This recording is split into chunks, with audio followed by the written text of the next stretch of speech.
y'all, what's up? What's up? It's your girl here, MJ's Nia. Welcome to the channel. So, yes, we're going to talk about Nolan Xavier Wells. Very interesting story.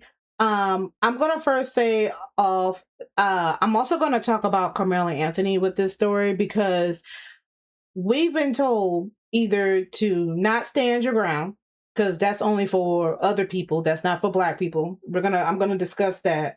And then also, um you either stand there as a black person and get killed. It's one of the two. Either you try to stand your ground, which, like I said, that doesn't apply to you, or either you stand there and get killed. That is the conversation that I'm going to be talking about today. I was trying to say it in the other video. I was trying to get people to understand it, but we're going to talk about the other video that I made too as well with this one, because I think people are not quite understanding and seeing what's going on here. But let's get into it. So it said, the young man is 18 years old, Nolan Xavier Wells. He went missing during a 4th of July boat trip to Horn Island off the coast of Mississippi. While his white friends returned safely, a park ranger found Nolan's body on the island. The investigation is ongoing, and his family has hired civil rights attorney Ben Crump to conduct an independent investigation. Family and community reaction. The tragic loss of Nolan Wells has left many searching for answers and raising questions about accountability. One of these young men's parents is a judge over there where they are from. And so in a situation like these, it makes it very, very difficult for us to trust. We're continuing to follow the investigation to the death of 18-year-old Nolan Wells on Horn Island on July 4th. And what's to come next? Tomorrow, there will be a press conference in New York with the family, attorney Ben Crump, and Reverend Al Sharpton. And it'll be starting at 11 our time, and plans to call for a full and transparent investigation. An autopsy was performed by the state medical examiner, but now civil rights attorney Ben Crump says that Wells' body is being flown to Washington, D.C. for an independent autopsy. Meanwhile, speculation on social media continues after Wells disappeared during the 4th of July outing with friends on Horn Island. Crump says that his team is conducting its own investigation, citing what he calls Mississippi's past.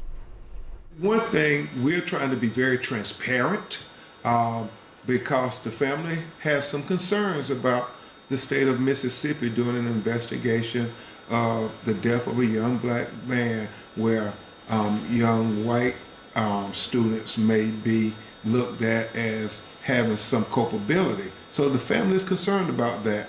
So we're going to have an independent autopsy. We have investigators talking to witnesses that have no alignment or no allegiance to the state. And that's important, Lindsay. When you think about Mississippi and the history of Mississippi, you know, this is the state where Emmett Till was lynched. Crump says that he doesn't know if something sinister happened to Nolan, but he and the family intend to find out. Meanwhile, the community is also continuing to mourn today. Wells' former football coach Tracy Lampley remembering the teenager. Now, I want to kind of look at this this timeline that they have here. Before I go any further, I want to share this. So, July the 4th, this is on a Saturday, Wells traveled to Horn Island with a group of friends to celebrate Independence Day. The boat left from a private dock in the Ocean Springs area, according to Jackson County Sheriff John Letterberg. Said Wells was last seen near the island around 3 p.m. According to Jackson County Sheriff's Office, Wells did not return on the same boat as the group. From what we understand, he chose to stay there, Sheriff Ledbetter told Good Morning America. The Coast Guard told WLOX on Thursday, July the 9th, that a friend of Wells contacted the agency around 11 p.m. the night of July the 4th. The Coast Guard would not disclose any other information about that call to WLOX, but said it did not require Coast Guard assistance. Wells' mother contacted JCSO Saturday evening around midnight to report that her son had not come home. So Sunday, July the 5th, at 12:26 p.m., Coast Guard Sector Mobile said, is it Mobile or Mobile or Mobile?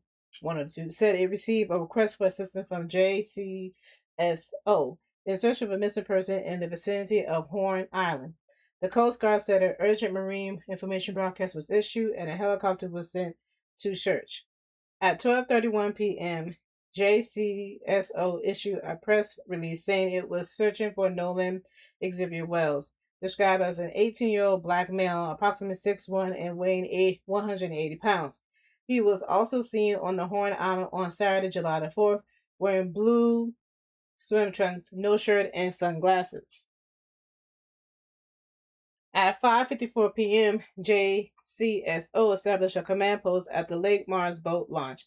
Sheriff John Ledbetter said multiple agencies joined the search for Wells, including the Gulf Island National Seashore, U.S. National Park Service, U.S. Coast Guard, Mississippi Department of Marine Resources, and Mississippi Department of Wildlife, Fisheries, and Parks. Other agencies joined in, including the Fire Department, which had a boat out, the Harrison County Sheriff's Office, Jackson County Fire Service, and the United Cajun Navy. Monday, July the 6th, United Cajun Navy aircraft took to the air just before 6 a.m. Monday. Search boats were deployed again, with the last vessel leaving just before 8 a.m. Around 8:45 a.m., Sheriff Ledbetter confirmed authorities received a call reporting a body found at the northwestern tip of Horn Island. The body was discovered by a U.S. Park Service ranger. Wells' family was asked to come to the Lake Mars boat launch, where they were met by Sheriff Ledbetter and Coroner Bruce Lynn. Just after 11 a.m., the family was taken to the coroner's office in, I think that's Pascagoula, to identify the body. Just before 1 p.m., Wells' family confirmed his death on social media. His mother posted on Facebook confirming that Wells was the person found on Horn Island. Tuesday, July the 7th, just before 2 p.m., WLOX learned Wells' family has retained nationally renowned civil rights and personal injury attorney Ben Crump, calling for a thorough and transparent investigation into how Wells died. Attorney Crump and the legal team will conduct an independent review of the circumstances of Nolan's death and will press for the timely release of all records, witness accounts, and our autopsy finding. A press release by Ben Crump read, Wells' autopsy took place Tuesday at the Mississippi State Medical Examiner Office, Coast Lab. Around 2 p.m. Tuesday, Coroner Bruce Lind confirmed to WLOX News that the body found was Wells, according to dental records. Just after 3:30 p.m., JCSO issued a press release asking anyone with original photos, videos, or eyewitness accounts related on Nolan Wells or any unusual activity from Horn Island on July the 4th to contact them at 228-769-3605 during regular business hours or 228-769-3063 after hours. Alright, so it says authorities seek original photos, videos, eyewitness accounts related to Nolan Wells or unusual activity on Horn Island July the 4th. Tuesday at 9:15 p.m., the mother of one of the boys believed to be at the island with Will made a Facebook post saying that her family is agreeing with Wells' family and that she wanted to make a post to dispel some rumors with facts. Ashley Cole, a century judge in Jackson County, said she initially deactivated her Facebook account due to fearing the safety of herself and her family. We do not believe it is appropriate for our minor children photographs to be circulated throughout the internet, presenting potential threats to their safety, Cole said. Parents of Nolan Wells' friend NAACP leaders speak out about social media rumors. Cole said she graduated high school with Wells' mother and said that they are from the same community. I have utmost respect for her and all of the Wells family, Cole said. We mourn the loss of Nolan with them. Our prayers have been and will continue to be with them. Cole also said her son last saw Wells around 3 p.m. on July the 4th before leaving the island at 4:30 when the boat they were on started having issues. Nolan made a decision to stay on the island and return island later with another group of friends. Cole's post read, Cole said her son has fully cooperated with the law enforcement. So that's her talking about why she deactivated her account. So I wanted to say this before I get into the video. I just saw this, so I want to bring this out. So it's like a timeline. It's like a huge timeline. Okay, so I'm going to kind of scan across this. So it said Wednesday, July 8th, Attorney Ben Crump told ABC News Live Wednesday that Nolan's body will be flown to Washington, D.C. for an independent autopsy. Crump also said investigations from his team are conducting interviews with witnesses. Results for the independent autopsy are expected Friday, Attorney Ben Crump said. So we'll hear something tomorrow. So I'm going to wait till tomorrow to see what happens. Ben Crump sent a press release revealing that a press conference is scheduled for 11 a.m. Central Time on Friday in New York, where he will call for a full, transparent, and urgent investigation. Crump will be joined by Wells' family and Reverend Al Sharpton. We're still asking for information, if anybody, so they're still asking. Former high school, college release statements, final news of Wells' death. So, that's just to know. I'll put this link down below so you can see it. This is a timeline. So, I'm going to wait until tomorrow, which right now is Thursday. I'm going to wait till Friday because I want the autopsy. I want to know what happened to his body. I want to know what it is before I go any further, before I upload this video. I want to know what's the autopsy of the body. I don't want to put out a video just from hearsay. I want to put out a video where they have his autopsy. And then I'll give you the video of what people were saying before. So the stuff that I'm showing you after this video, after this part here, the timeline, these are things that people said before the autopsy. Okay, so when I come with the autopsy, this is going to be after. This is the next day. This is what I do so I can be like, oh, okay, this is what happened. All right, so this is what we're going to do. We're focusing on the desperate search for answers in the mysterious death of 18-year-old Nolan Xavier Wells. He didn't return with friends after a 4th of July boat trip to a Mississippi island. Wells' mother reported him missing that very night, but tragically, a few days later, his body was found. Now, there are a lot of questions about what happened to him, and his family is demanding answers. Nolan's parents, Christine and Elmore Wansley, and their attorney, Ben Crump, are joining us now in studio to talk more about this. Thank you both, and Attorney Crump, for being here under these especially difficult circumstances that no parent ever wants to live through. Christine and Elmore, can you help us understand what your understanding is of the timeline and what questions you both still have about what actually happened to Nolan? So he basically, the night before, all the boys got together, stayed the night. 4th of July, they launched the boat. They went to the island, and that was that. I was expecting hey, we're back, like he normally does. Didn't happen. Get a phone call around 11, 4th of July. Hey, have you talked to Nolan? And I'm like, no, where is he at? So then my friend Tashima was so helpful in tracking his phone down because everyone was looking at the Snapchat location because all the kids follow each other. But I was looking at Life 360 and I'm like, well, I don't understand because I'm literally looking at his phone like it's at someone's house. So thankfully my friend did go grab the phone for us. As we were kind of doing the other part of it, which was notifying, the local authorities, trying to figure out who we needed to speak to do the missing persons report, because I know that needs to be done as soon as possible, especially when we're talking about water. We wanted to make sure that we could try to find him, and that was the goal. Who called you first initially, and how well do you know the people that Nolan was hanging out with that day? How familiar are you with them and their families? So their families, we have not met. So Warren was the one who made the phone call, and he did contact the Coast Guard as well, which I know there's some discrepancies now with that. But he did contact them, and I was going back and forth with the Sheriff's Department and the City of Ocean Springs. Who do we talk to? So then it turned into I had to contact DMR. And DMR took the information, but then reverted me back to Ocean Springs Police Department. So it's kind of like, where do we go from here? So Jackson County basically was like, hey, we're gonna take it over. We'll go ahead and do the report. Well, the mother of one of the boys who was with Nolan apparently posted on social media that Nolan made a decision to stay on the island and then return inland later with another group of friends.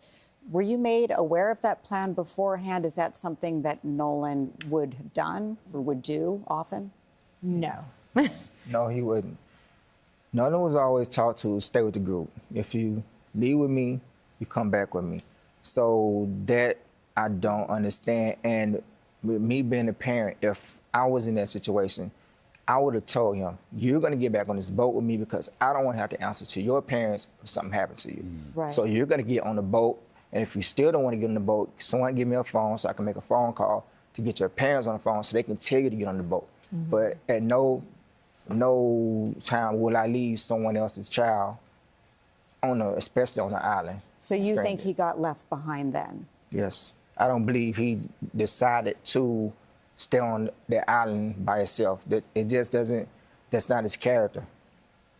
Attorney Crump, you have a lot of questions about what happened, ranging from the fact that the police very quickly declared that they didn't see any evidence of foul play, but then said that they were now investigating, to the timeline, the idea of where the phone could potentially be. Help me understand. Vlad, there are so many glaring contradictions, and that's why so many people all across America are chiming in saying this is not adding up. I mean, you have them saying he was talking to a young lady, and she said that he said, I'm going to get back on the boat with the boys. Well, the boys say he said that, no, I'm going to stay with her. I mean, which is it? And then on top of that, you talk about this video that's out there that shows this apparent argument going on where Nolan says, where's my freaking phone? What are you freaking doing? And then his phone turns up missing. I don't know any 18-year-old, if you go with their story that he said he was going to stay behind, I'm going to leave my cell phone behind. It's not adding up. And so those are the things that his mother and father are saying, we're not accepting this. He was a college athlete. He was in superb shape. And so he's a good swimmer. And you see the video of all those people out there. If he's drowning, nobody's going to help. But the video that you're talking, sorry, Natalie, the video that you're talking, go ahead. I was going to say, you reposted that video. Yeah. Now, the Jackson County Sheriff's Office, they are calling for people to send in any videos or anything that they may have seen. What are they communicating with you about the investigation and what they are getting from people? They haven't communicated much at this point. In fact, his mother, as she said, they had to track down the cell phone, and she can talk about the deleted messages that are very concerning to her because it's relevant. All of it is relevant to finding out how Nolan Wells ended up dead. Let me ask you really quickly on that video that you posted. Are you sure that that is Nolan's voice that we can hear on the video? Well, and there are kids. Kids are talking, and kids are always talking that there was an argument. So we have independent investigators doing it, and we get an independent autopsy. Colin Kaepernick paid for his body to be flown up to Washington, D.C. from Mississippi because his parents have some distrust when you think about the history of Mississippi. Oh, yes. And Christine, going back to that cell phone, you said you were able to recover it. Yes. So you saw clear signs that there were deleted conversations? There were definitely concerns just because Nolan is always on Snapchat. He will be like, hey, Mom, smile, you know, put a peace sign. So when me and my sister went through it, there was nothing. There was no saved videos. There was nothing in there. She went to the secondary account. There was nothing in there. And I know, you know, when kids get together for events like that, you know, they're snapping. They're making videos, taking pictures. And so I'm just like, where is it? Because it hadn't even been 24 hours when we started looking, which usually with Snapchat, it goes away once you hit that 24-hour mark. Elmore, can you, for all of us who are so concerned about what happened here, just tell us a little bit more about your son. Who was he? What kind of man was he growing up to be? He was very respected by the community. He was very respected by a lot of people. There wasn't a friend that he couldn't make. People gravitated to Nolan. That was just the type of person he was. He was I would say, a silent leader. When on the field and on the basketball court, people would follow his actions and not his words. I'm a person, I believe action is more important than words. You can tell me 1,000 times you love me, but show me you love me. If you are my real friends and I'm giving you this trust, You need to get it back to me by making me. Making me get on that boat. It's 3 of them, one of me. Yeah, we may tussle, but when we get back to the mainland, either we gonna tussle some more, or we gonna go party. So, and same with the adult. If that was your child, and I was the one there, you would have wanted me to make your child get back on the boat. So, it was a lot of bad decisions made. I don't think my son volunteered to stay on that island. I can't believe that. All right. Thank you both for being here. We're so sorry about this, and we hope that there is some news that comes out of this investigation. We'll be watching. Thank you very much. Thank you for having me. Appreciate it. So I want you guys to hear that from the family of the timeline. There still has not been an autopsy released, so I'm going to have to go ahead and edit this video and give it to you guys. And just give you a little bit more update. I know this video is going to be an hour and some change long, but I want you guys to really get the gist of what's going on currently right now when it comes to Black young men. So I want to play some videos on Instagram and get back to the original video, edit this for you guys because I edit my own videos, and then hopefully I can upload this to you guys as soon as possible. 4th of July, on the anniversary of this country, going to an island, we're outing with his friends, and the friends come back, and he's left there with some story about, he said leave them behind. But then by some magic, one of the friends has his keys and his phone. Mind you, his mother tracked down the phone. They didn't voluntarily tell her they had his phone. They didn't voluntarily say they had the keys. So if they'd not been tracked down, we don't know if they ever would have known where it was. Some of this doesn't make sense. So we are absolutely in National Action Network and other groups going to rally behind this family. I have told them that whatever we can and need to do, we will do it because this smacks of some of the worst fear. On the 4th of July, we had historically, not only in Mississippi, but in this country. And we are there until the end with them. I've been asked by the family to be in Mississippi for the funeral to officiate, which I'm going to do. We just got off the phone with Tyler Perry, the actor who says he wants to help cover whatever expenses for the funeral. We have with us Spike Lee is in the house. Many of our people that have always supported families are there. This is not about them trying to raise money. We're going to take care of that. This is about, though, they got to keep going forward. But we want justice. And let the chips fall where they may. If it ends up being one way that we suspect was wrong, fine. But if it's another way, don't back up and play games with this. We had historically, not only in Mississippi, but in this country.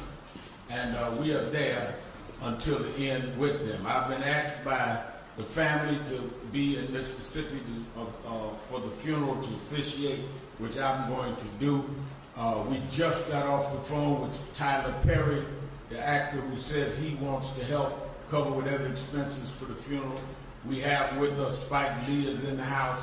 Many of our people that have always supported families are there.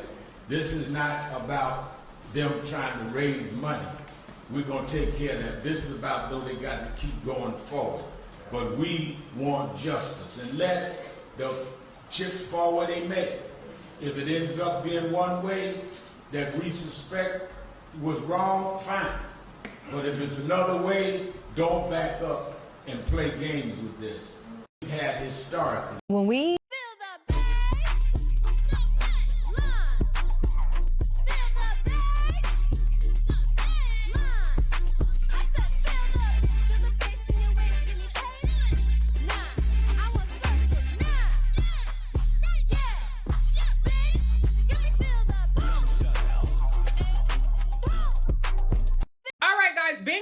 just confirmed something that the friend had said. Remember yesterday I told you guys that there was a friend of Nolan allegedly that was on live on one of these social media sites, and she was answering questions, and the friend group that was with Nolan had his phone and did not voluntarily tell his mom, hey, we have his phone, the phone down, okay?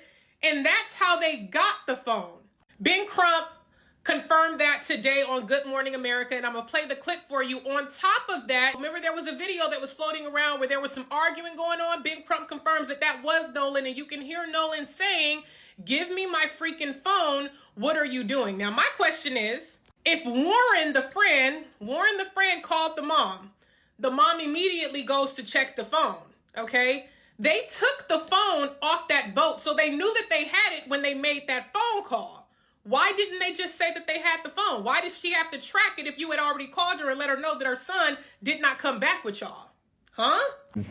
You said you have Nolan's cell phone and messages were deleted. How could you tell messages were deleted? Well, his parents got the phone back, and that's something that's important, Michael, because they tracked this phone on Life 360. So Life 360, but when I received the phone call from Warren, I immediately called my friend Tashima and I said, hey, have you guys seen Nolan? Because her two sons, Jalen and Javon, like they grew up together. They played City League sports together. When they got into school, they played sports together. And so she was like, hey, like, okay, the boys were pulling up the location from Snapchat. So the Snapchat location looks completely different than the Life 360 location. So when I pulled up Life 360, it was different. It was showing everywhere the phone had been. Like it had, I was like, well, it's showing that he's back on land. Like I'm not, he's like, but no, he didn't come back with us. Well, how were you able to get the phone? So we tracked it, and my friend Tashima went and picked it up. It wasn't like they said we got his phone, they tracked it. And that highlights all these contradictions, Michael. The fact that they said Nolan was talking to a young woman and she said that he said, I'm going back to get on the boat with the boys. The boys said that he said he was going to stay with her. And so that's an obvious contradiction. And then this video of this, you can hear an argument going where Nolan is saying, give me my freaking phone. What are you freaking doing? And so then his phone ends up.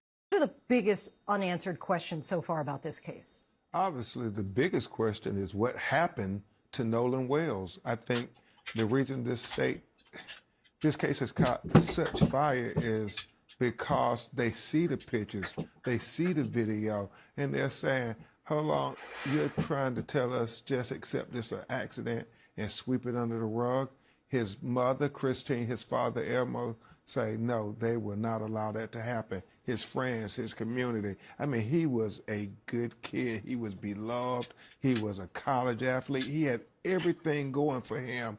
And so to go on that island for 4th of July celebration and then not to come back is what is concerning everybody, especially when you hear the contradictions. And you're conducting your own investigation. How will that differ from what the authorities are doing?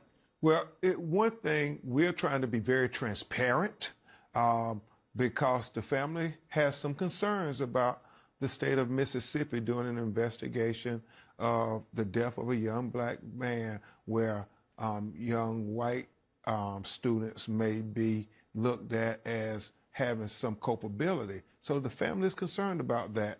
So we're going to have an independent autopsy.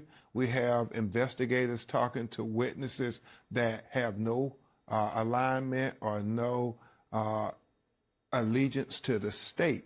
And that's important, Lindsay. When you think about Mississippi and the history of Mississippi, you know, this is the state where Emmett Till was lynched. Just from where you sit, what are the biggest? Now, there has been videos leaking of arguments and fights allegedly that happened on this beach. We have no clue what has happened because I was not there and you was not there. I want to play some of these videos that is coming from, actually, before I play the videos, I want to play something from Law and Crime. So Team Wells' mysterious death, everything we need to know. A Mississippi family is trying to cope with a heartbreaking update. A Mississippi family is trying to cope with a heartbreaking update from volunteers searching for a missing teen. Searchers believe they found the body of 18-year-old Nolan Xavier Wells after he headed out on a boat trip with friends for July 4th and never came back. What happened out there on the water? Why was Nolan the only member of his friend group who didn't return to shore? And what is next in the search for answers? I'm going to be speaking with one of the members of the United Cajun Navy who was out there actively searching when the devastating news came in. Welcome to Sidebar, presented by Law and Crime. I'm Jesse Weber. July 4th, Independence Day. It's a holiday that a lot of people spend out on the water all across the United States, from beach days along the Atlantic to boat days on the lake. It's supposed to be just a great way to spend a hot summer day.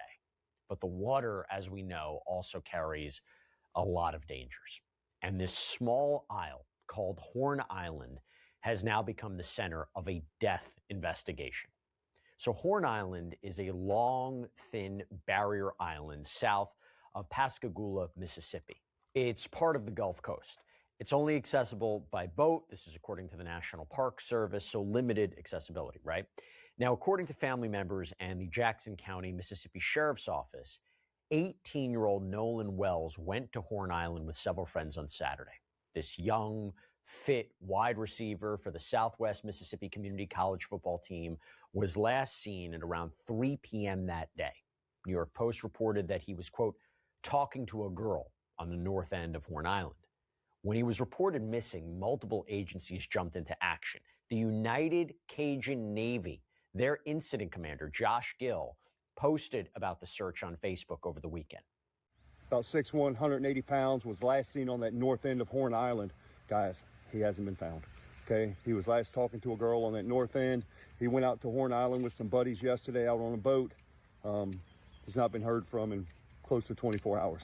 So guys, if you're out there fishing, if you're out there, jet skiing, doing whatever you guys are doing, keep your eyes out for Nolan.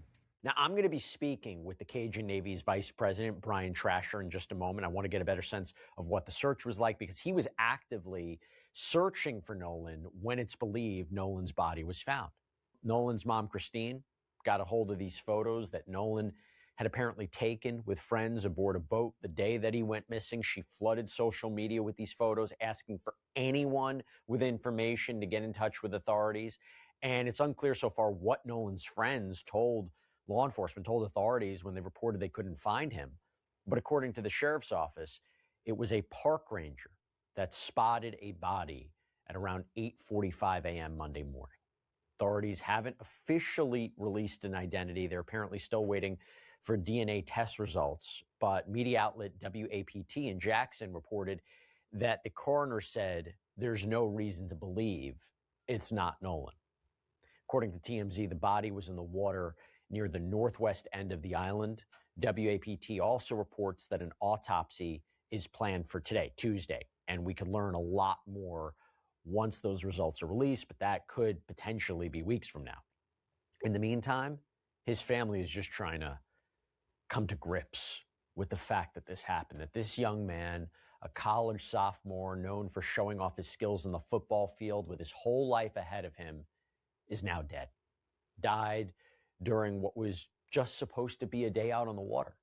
And Christine confirmed this heartbreaking development in a Facebook post. Quote, I want to thank our family, friends, community, United Cajun Navy, local law enforcement, and everyone involved for all the love, support, resources over the last few days. His father, our family, friends, and I are absolutely devastated. Heartbroken for my sweet son, who is always willing to cheer and uplift others. Nolan was a special soul. God took his time creating our son. I ask that you please give me and my family time to grieve.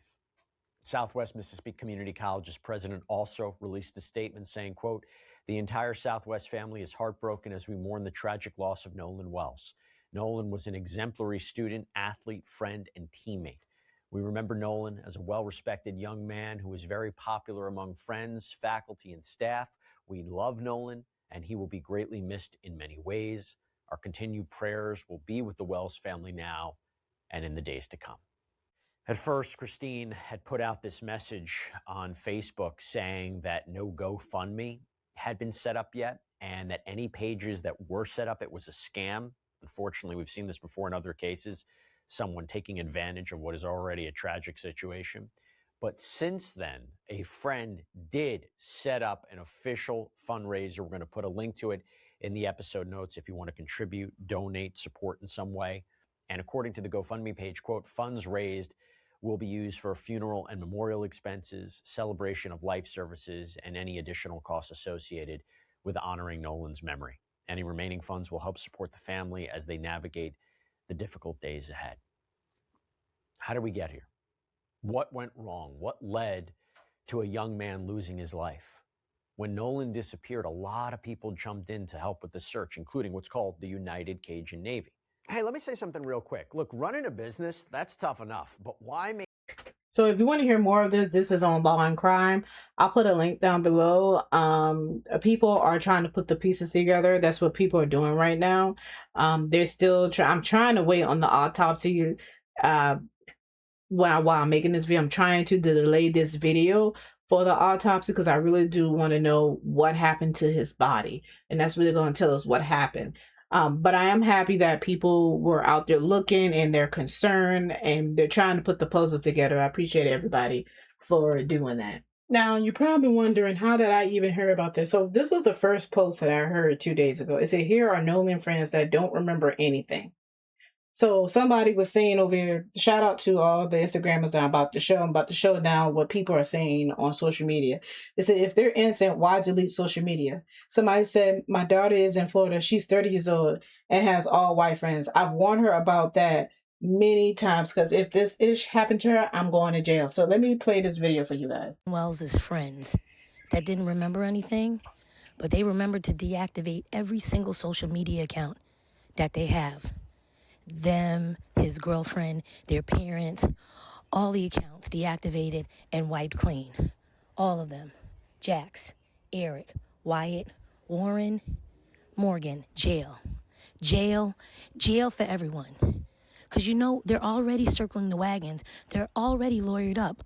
But wait, their parents are doctors, lawyers, and judges. This is the father of one of his friends.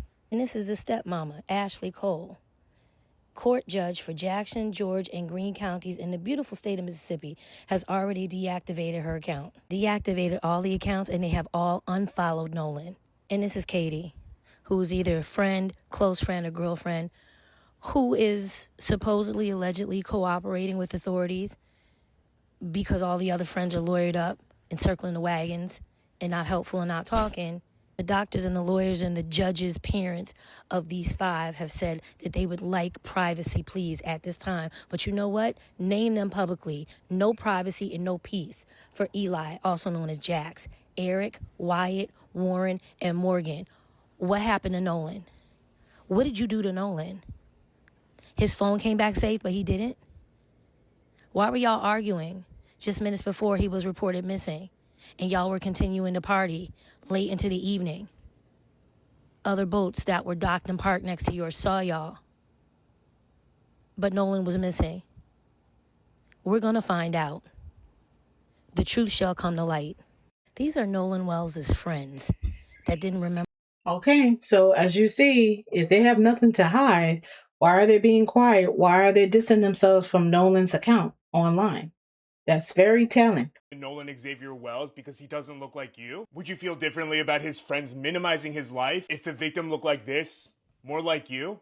What if I told you that this is Nolan Wells' grandmother, which makes Nolan's mother half Asian and Nolan himself a quarter or an Asian person himself? And if you think that couldn't happen to me, that happened to Nolan because he's partially black, then I'm going to remind you of Nancy Ying, the 29-year-old special needs teacher from Alhambra, California, who went missing while she was on a yoga retreat on Lake Adelan, Guatemala, 3 years ago, who just like Nolan Wells put his trust into his white friends thinking that they're just going out for a good time on the water. Nancy Ng also put her trust in her white friend Christina Blazik while going out on the water thinking that they're about to have some fun. But just like Nolan Wells' white friends who all claim that they don't know what happened to Nolan and just thought that he was on another boat, but then as soon as they got back deleted all of their social media accounts, including Warren Hudson here, who up until 9:30 last night still had his profile up but now is gone, and allegedly at least 2 of them immediately lawyered up upon getting home. Christina Blazik, who had told officials in Guatemala that she did not see what happened to Nancy, whether she jumped in or fell into the water, as soon as she returned to the United States, deleted her socials, lawyered up, and through her lawyer tried to claim that they were barely even friends. Which is weird because I didn't realize that people who barely knew each other put their arms around each other's necks and then held each other's hands while taking photos together. Who, once she returned home to America through her lawyer, was like, no, I tried to save her. Oh, by the way, also Christina and the whole rest of the yoga retreat decided not to even remotely help find Nancy Ng's body and then fled the country the next day before a police investigation could even be officially started. So not only if you care about community, should you also care about what happened to Nolan Wells, because this boy was also Asian. But if you only care about things that happen to people that look exactly like you, that's the problem. Because when we're fighting the same systems of oppression that places people of color systemically second class compared to the white counterparts, it bleeds into societal standards and even into interpersonal relationships. The effect is the same for all of us. And that is that our lives are not valued, which means that our lives are not safe. Demand justice and visibility for Nolan Xavier Wells. One of these has been set up for the family. If you are able, please help them out. You can find it right here. And rest in peace, Nolan Xavier Wells. If you don't care about what happened to Nolan Xavier Wells because he doesn't look like... Had to play this video for you guys because this was very important because he is mixed. And also, there was somebody else who I talked about. There was another young man. He was killed. And he was mixed as well. By the end of the day, people are going to look at them as Black people. That is the problem right there.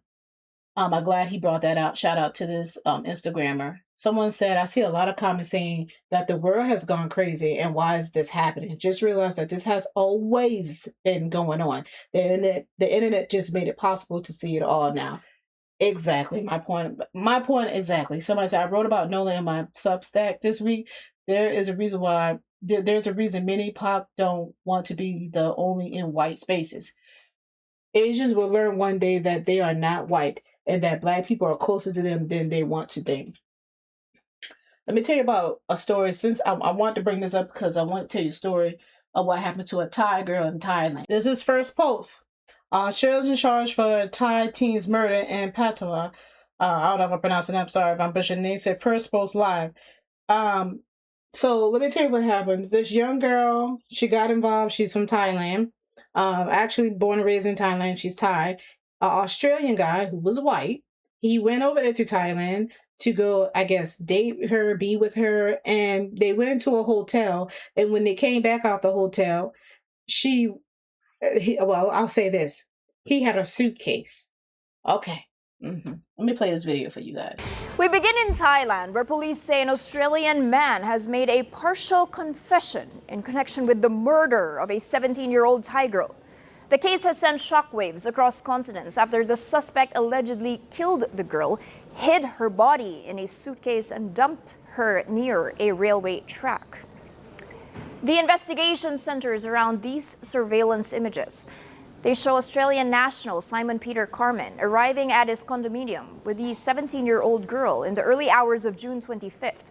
Another CCTV clip later shows him leaving the building dragging a large black suitcase. Police say the suitcase seen in the video had the dead body of the 17-year-old victim. Police further add that the two met along Pattaya Beach the night before and later returned to the suspect's apartment.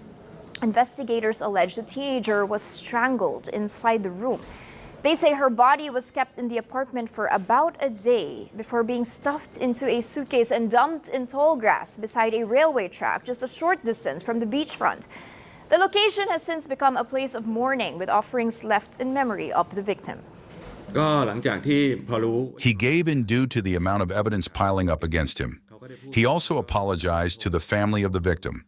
He said he didn't intend to kill her, but that it happened as a result of things getting out of hand, so to speak. It was not intentional. But once things got out of hand, she passed away. He didn't know what to do, so at that point he panicked, stuffed her body into the bag, and kept it in the bathroom for about a day before taking it out to be disposed of. As the body was discovered, Thai immigration officers detained Carmen at Bangkok airport. Police say he was about to board a flight out of the country. He was taken into custody, questioned, and later escorted to court. Police also recovered the suitcase during their search, which they say contained the teenager's remains. The victim's family say they fear the worst when they could no longer contact her. Her stepmother told reporters they had seen images of a heavy suitcase being removed from the building and hoped their fears would be proven wrong. I am deeply saddened. My daughter had no mother, so whenever she wanted anything, she would find a way herself. And she always helped me too. Yesterday, police said the suspect had made what they described as a partial confession. He now faces charges of intentional murder, concealing a body, and abducting a minor for sexual purposes. Investigators say if convicted, he could face a prison term of between 15 and 20 years, life imprisonment, or the death penalty under Thai law. The killing has triggered widespread shock in Pattaya, a city known for its beaches and nightlife. Visitors say the case has left them disturbed and raised questions and concerns about personal safety. They're also what Thailand is doing now over there, because if this keeps happening to their young people over there, especially the young women, they're being found killed mostly by white men. And so what they're doing is they're now restricting, visas or whatnot over there for foreigners. So it's not just here you have to worry about it in America. You also got to worry about it in around the globe as well. That's why when people are saying, oh, the world is going crazy. No, this always been going on. It's just now social media is letting us be aware of it even more. Now, here's another thing. Here's another side video. It says a video has surfaced of a young black teen being left in the water by his friends. Luckily, a family was nearby to save him. So, who are his friends? Who are his friends? We'll see who his friends are.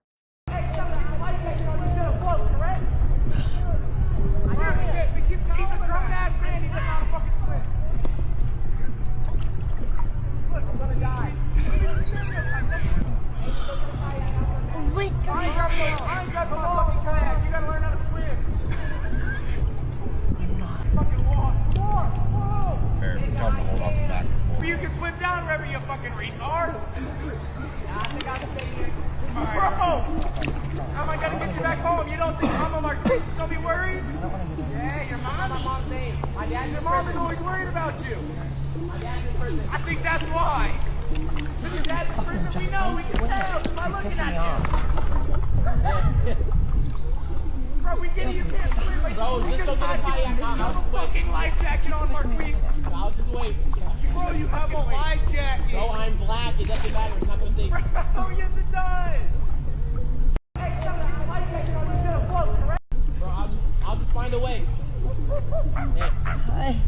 Yeah, they think I'm about to float back, but I can't. Bro, you have a life jacket. I'm going to die. Standing right Hold on. You have to go. I'm just trying to get over there. We taught him how to swim. Oh, so I can just hold on to the back. Right here if you want. Yeah, I might drown. You won't drown. Bro, you won't drown. You're not going to drown. I promise you won't drown. There you go. Thank you. What's your name? Huh? Hey. What's your name? Oh, my name is Marquise. But everybody calls me Lamar because I go to Denellen. Are you okay? Are you okay? Are you okay? Yeah. Okay. I was okay getting over here. And they think I'm about to swim back. I can't even swim. Good job right now. Probably around 4 minutes. And it's my first time here. It's your first time? Well, welcome. Yeah. How'd you get over here? Oh, they made me take that way over there, and they had 2 life jackets on. I'm never coming back with y'all. Yo, we told you if you were coming, Bro, I'll just find a way. Life jacket. A life jacket. This ain't even for a big kid. This is for a little kid. Oh my God. You're welcome. Yeah, I'm never coming back with y'all.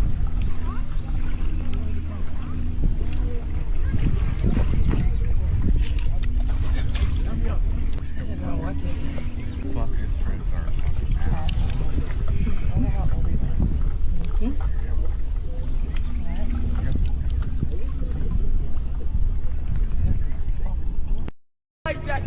I like Jack.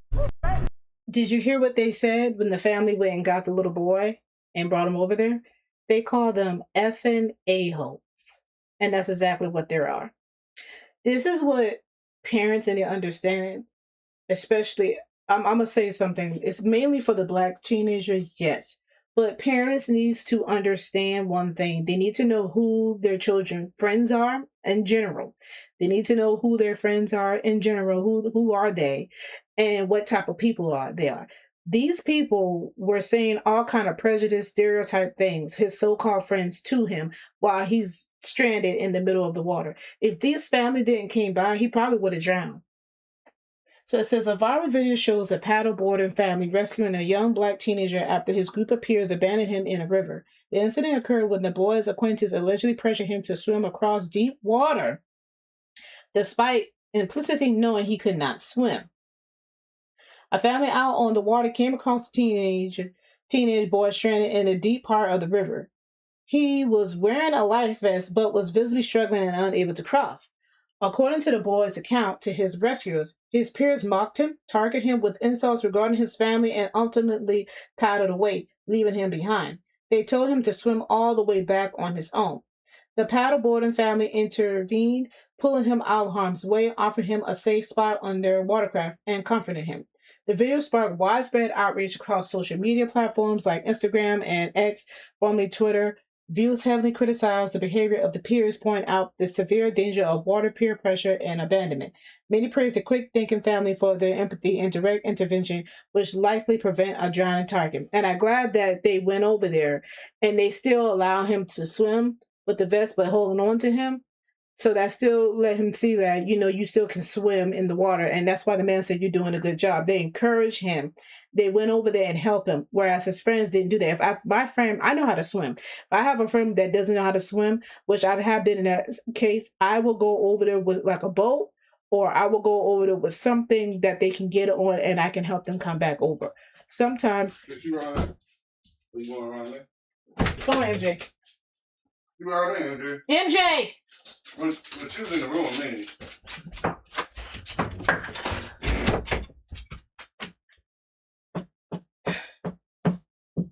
So yeah, like I was saying, when you have a friend that doesn't know how to swim, make sure you know how to get them back safely to shore, wherever you're at, the pool, wherever. Somebody said, hey, that's me and my family. That's the bad. Says them are not his friends. Thank God for them people being there. Can we dare the black family can't swim? Because I personally come from a family of swimmers, but I'm black. I came from a family of swimmers as well, generations of swimmers.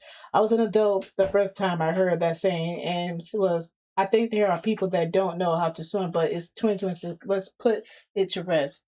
Somebody said, did I hear monkey sounds? What in the entire F? So people down here is upset about this.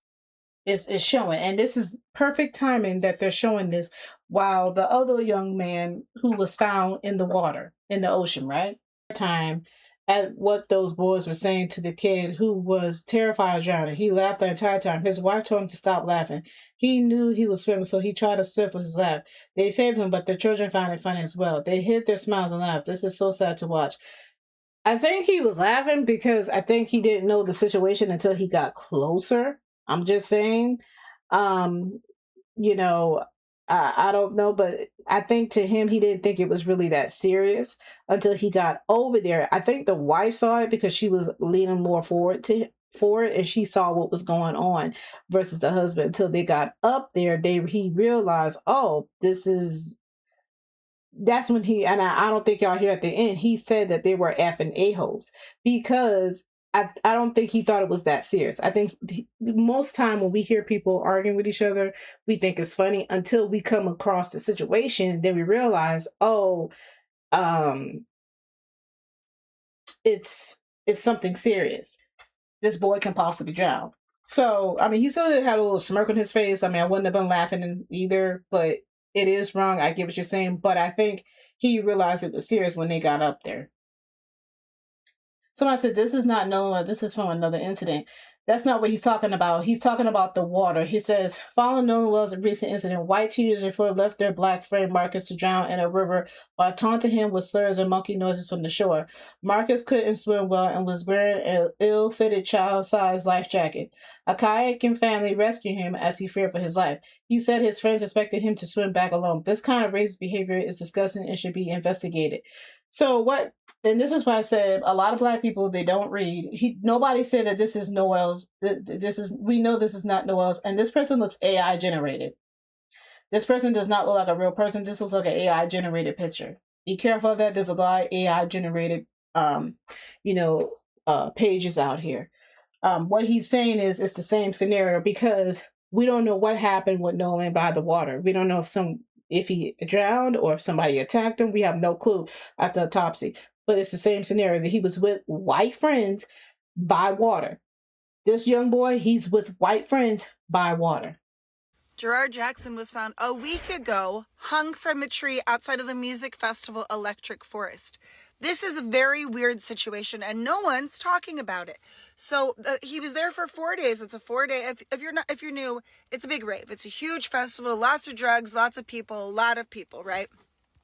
So he was there the whole weekend. Monday comes around, the festival's over. He's camping up, ready to leave. So reports are that he contacted the police at the festival and brought them over to this camp and was saying that there was some issue going on with his friends and that he needed the police for. This happened on Monday, the day that he was lost, the day that he was found hanging from a tree.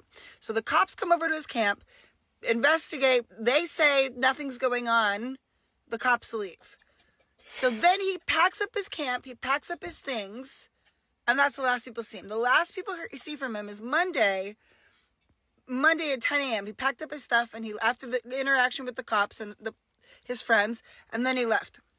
They're, of course, ruling it a suicide, but I don't know about you, but I've never heard of a black person who voluntarily hangs himself from a tree. That's not where black people kill themselves. His friends are all talking about how it's suicide. It seems incredibly, incredibly suspicious.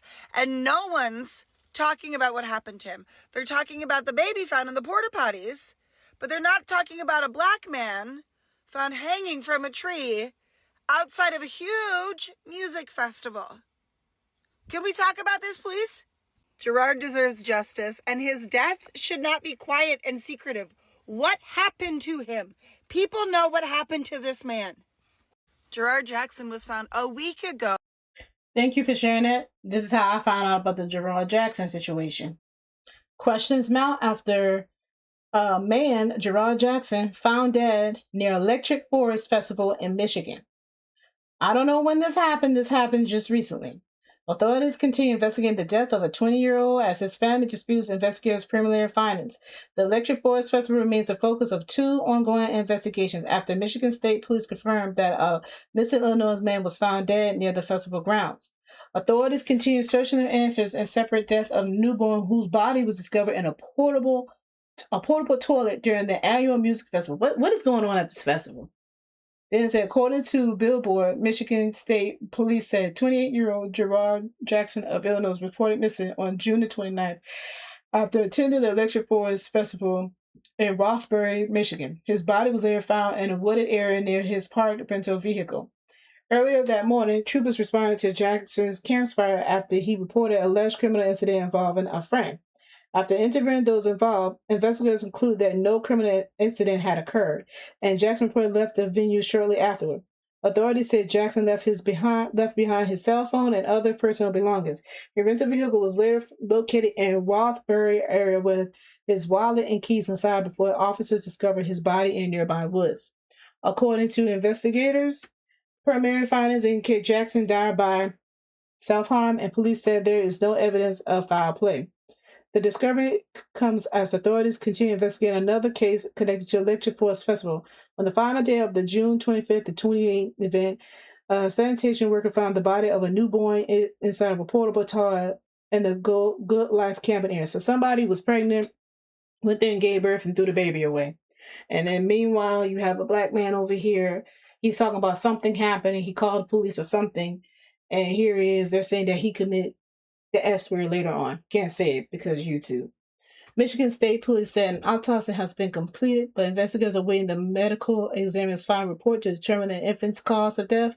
Officials have not released information about the baby's race, gender, or health before discovery. Police say no arrests have been made in connection with the infant's death, and authorities have not identified any suspect or person of interest. In a statement, Michigan State Police said the investigation remains active and ongoing and continues to be treated as a top priority. This woke white woman tells the truth about this Nolan Wells situation. If the situations were reversed, if the circumstances were reversed, and it was 3 black boys who took a white boy out, and the 3 black boys came back and the white boy did not, it wouldn't matter that they didn't know what happened. Those 3 black boys would have been in handcuffs.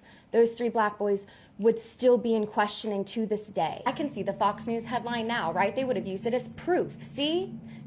We told you black people were dangerous. We told you black people were bad. And that's big facts. The double standard is real in America. If 3 black boys went to an island with 1 white boy, and those 3 black boys came back from that island without that 1 white boy, and that 1 white boy was found dead, those 3 black boys would immediately be arrested, and those 3 black boys would immediately be looked at as guilty. Not only did those 3 white boys leave that black boy on the island, but they have now all deactivated their social media accounts and lawyered up.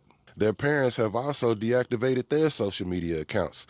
That don't seem odd to y'all? They are definitely hiding something. I'm praying the truth comes out soon.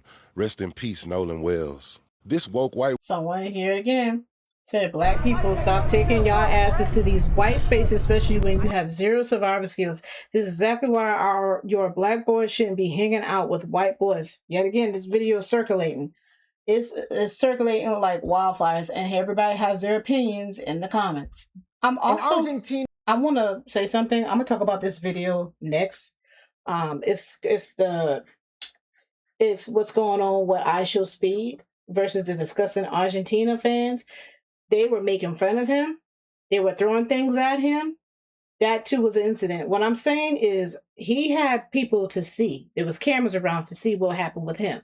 If he wasn't around a lot of cameras or security, because he has security guards protect him, what would have happened to him if nobody really didn't know who I Show Speed, if he wasn't that popular and he was by himself around these Argentina people? It could have ended ugly. I'm just saying, but I am going to discuss that later on. I know that friend group that he was with is known for, I don't know if I can say this substance, but they're known for doing a certain substance. And you know, some of us who have spoke to Nolan prior to the island date, we know that they were known for doing that substance. Another thing that we believe is, what if they peer pressured him into doing something, and again, with the mixture of alcohol and... This is allegedly, y'all. This is allegedly. And Jesus just giving us his synopsis of what he feels. So allegedly, Jesus, you got to remember when you're getting on these panels, you got to say allegedly, because somebody will try to wrap you up. Allegedly, coming from his friend group that knows him very well. I'm talking about teammates that played with him, went to school with him, and folks that see him every weekend. Allegedly, we believe that maybe something just didn't go the way they wanted it to. Maybe they were trying to have a little bit too much fun, and it was just a mistake that they covered up. But I know for a fact that friend group that they were with is known for a certain substance. So it does not surprise me whatsoever. And I'm almost certainly confident, allegedly, that there was that substance on that boat. I know we won't know till the body gets tested and all that, but, you know, it's what makes sense to me. I don't believe he tried to swim back to the island or anything like that. There's just a lot of things that doesn't make sense. Why did they leave him in the first place? Why didn't they make sure he had a ride home? If that was me and my friend group that I typically hang out with, I mean, Nolan, yes, was in that, but if it was me and my 4 close friends, I'm not leaving that island until I leave with my friend. This is just allegedly, but this is why she told him to say allegedly, because this is why I said that. This is why this video is being played. It says, nah, he trying to put it out there. He may have drowned due to drugs. He is with them. Don't be fooled talking about speaking up. This is why you have to say allegedly, because people will come and twist up your words. You don't know for sure. You don't know what's going on. He even said that if that was his friend, he would make sure that he got safe back home. They don't even care anything about that. That's why I said you have to say allegedly, you don't know, it's a rumor, this can be false. You have to say things like that.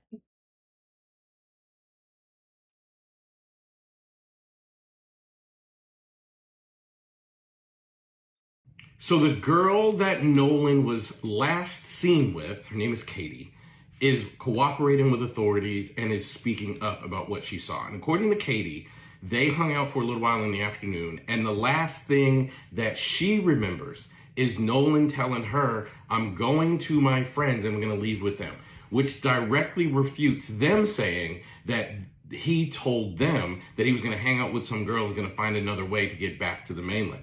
So that's a really, really powerful discrepancy that the last person that we know saw him alive said, the last thing he said to me was, I'm going to go back with my friends because we're going to go back to the mainland, which makes sense. You don't get on a boat to a very populated, but secluded, like hard to get to, but populated island on a holiday and just think I'm randomly going to find another way back to the mainland. It doesn't really work that way. So there's so many different stories and so many different things flying around that don't make any sense. I was very glad that somebody sent me the report of the girl. They're calling her girlfriend. I don't think she was a girlfriend, but people online are calling her girlfriend. I don't think she was a girlfriend, but the girl he met there, and she is fully cooperating with authorities and has let the authorities know that what she recalls, the last thing him saying after they were hanging out is, I'm going to go back with my friends, get on the boat, and go back to the mainland. So, I'm in contact with a lot of people. I've been in contact with some of the members of the family, some people in the local area, and some people from the school. People are sending me information, so I'm going to share it with you. I think it's very important that we are aware of stories like this because there are racial undertones in not just what happened that day, but also in the way it's being covered. And I think that it's important that we cover these things in a way that makes this family much more likely to have justice. Perhaps it's an accidental drowning. As I've also heard, the sheriff is saying they suspect it was an accidental drowning. That's an early report. I don't know if that's true or not. Or perhaps something nefarious or wrong happened. But I do know that there are many different stories coming from different angles, and I want the authorities to take this seriously, do a proper investigation, and give this family the proper justice that they deserve. Shout out to his Instagram, Alex Speaks. I don't think he was saying anything wrong. He said to do a proper investigation. Like I said, we don't know what happened. But you have people here saying Nolan's mom said that Nolan was an ex-swimmer, which makes the drowning theory extremely doubtful. We understand that, but we still have to do a proper investigation as to what really happened there. Okay? Like, we don't know. He could have been attacked, been thrown in there, or somebody probably put his head down in the water, drowned. We have no clue. We don't know what happened. What did I say? What did I say? They're setting up the official narrative. Oh, my mom's a judge. We'll get away with it. Mom, the judge, is now setting up the official narrative. Nolan decided to stay behind. We don't know what happened. We don't know. We have no idea. The boys just showed up with his cell phone. But we don't know what happened to Nolan. He decided to stay behind. It's his fault. And then there was another one of Nolan's friends, another one of these little boys, talking about, the group that he hung out with, they like to do certain types of substances, certain types of drugs. They are very clearly trying to set this up as, Nolan was doing drugs and he overdosed and died. Stop hanging out with white people. Do not be the only black person in a group of white people. Nolan can't defend himself. He cannot defend himself now. They can say whatever the fuck they want about him, and no one can defend him because he's dead. This is what happens every single time a black person dies. Cyrus Carmack Belton, shot in the back, couldn't defend himself. Ran for his life, couldn't defend himself, and they got to say whatever they want at that trial. Nolan is dead, cannot defend himself. Karmelo Anthony, he's alive, but the fact that he defended himself, do you see what this is? Do you see how this goes? The TAMLA, that sleepover, the only black person at a sleepover full of white women, marks all over her body showing she had been abused and bruised, and somehow fell over the balcony of the back of this house. But it was a suit. They don't know what happened. We don't know what happened. So he's talking about TAMLA, Hartford, and Cummins. So you are referring to tragic 2018 death of TAMLA, Hartford, and Cummins, Georgia, the 40-year-old mother of 5 football mom slumber. Yeah, so it was, excuse me, I want to make sure. It says the 40-year-old mother of 5 was found dead in the backyard of a home following a casual football mom slumber party with other women. Local authorities and the Georgia Bureau of Investigation officially concluded that her death was a tragic accident. The investigation reported that HORSFORD accidentally fell from a second-story balcony while heavily intoxicated with a blood alcohol level over 3 times the legal driving limit. However, this official ruling has sparked significant controversy and public outcry, with thousands demanding further investigations. Doubts and independent findings. Questions from the public, Hartford's family arose regarding how the injuries align with the accidental fall. She couldn't have with catastrophic injuries. Excuse me for my reading. She couldn't have with horrible injuries fall from the balcony and ended where she did. She had defensive wounds that were not accounted for by either, I think that's Lenoir County or GBI. Family and supporters have pointed to the extent of the bruises and injuries as reasons to question the accident narrative. An independent medical examiner report raised questions about whether the physical trauma was entirely consistent with the fall described by investigators. The case also drew further public scrutiny after a local court employee who was the boyfriend of the homeowner was fired for inappropriate accessing confidential documents related to the case on his work computer. She's lying in the yard, basically on the patio downstairs. She's not moving one bit. She's not breathing. I'm noticing a small cut on her right wrist. She's not breathing whatsoever. I don't know if this cut was self-inflicted. The investigation details and timelines were debated by those who knew Hartford. The circumstances of that night left the community divided, with many supporters campaigning online under hashtag TAMLA Hartford and hashtag Justice for TAMLA Hartford to seek further inquiry. You can read more about the case timeline and the family's concerns in Rolling Stone. So these are just all articles, but I want to play this video for you guys.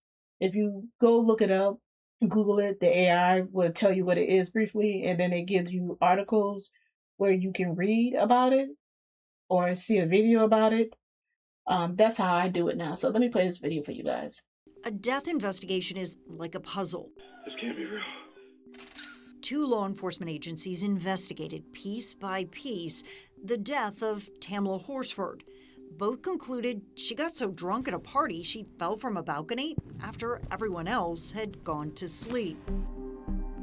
We had a girls' night. We were all just drinking and we played cards against humanity.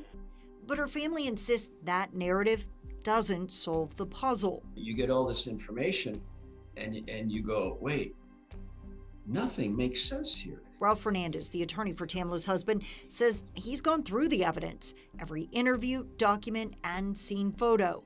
So has TAMLA's father and friends like Michelle Graves. Why not just let this go?